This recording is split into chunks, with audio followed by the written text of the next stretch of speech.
अनित्रा queen अर्चना नाग बढ़ुची अड़ुआ।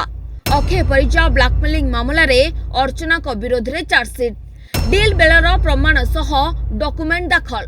मोट 501 पृष्ठार chargesheet दाखल कला Nayapalli police. Film producer Akshay Parija को 3 कोटी टंकार ब्लैकमेल करने मामला रे ए चार्जसीट दाखल करा जायछि। अक्षय परिजा को 3 कोटी टंका मागिबा बेलर प्रमाण, डील समय लोकेशन संबंधी तथ्य और अन्य किछि डॉक्यूमेंट एविडेंस दाखल करिथिबा जणा पड़िछि। यासह पूर्वरु अर्चना नाग विरोध में लागिथिबा दफा सह आहुरी दफा लगाइछि नयापल्ली थाना पुलिस। तेबे मोट 501 पृष्ठार प्राथमिक चार्जसीट दाखल करिछि नयापल्ली पुलिस। एथिरे 8 जन को साक्षी करा जायछि। यासह श्रद्धांजलि को मध्य प्रत्यक्षदर्शी हिसाब रे दर्शाइछि पुलिस। तेणु एही 501 पृष्ठार चार्जसीट रे कौन रहिछि, कौन सबु प्रमाण नयापल्ली पुलिस दाखल करिछि, प्रोड्यूसर अक्षय परिजा को धमक देवा घटना रे कौन प्रमाण रहिछि ताहा बेस गुरुत्व बहन करुछि। तेबे आगु को मेन चार्जसीट दाखल करिबो नयापल्ली पुलिस। सेपरि अर्चना को दस्तखत आनिछि खंडगिरी पुलिस।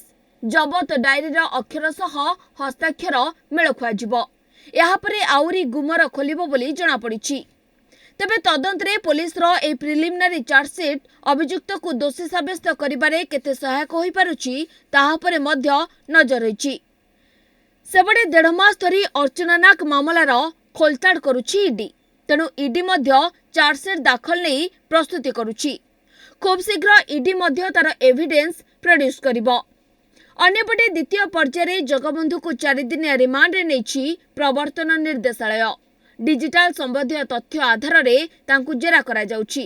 यासह मनी लॉन्ड्रिंग मामला रे ब्लैकमेलर लेडी अर्चना नाग का स्वामी जगबंधु चांद को गिरफ्त भी करा जाइछि।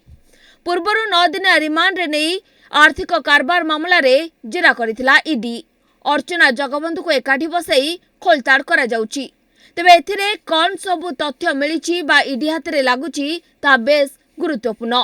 यासह आसंता 2 तारिख पर्यंत अर्चना और खगेश्वर को विचार विभाग हाजत समय सीमा वृद्धि करा जायथिबा सूचना मिलिछि। Bureau report, news 8 Odia.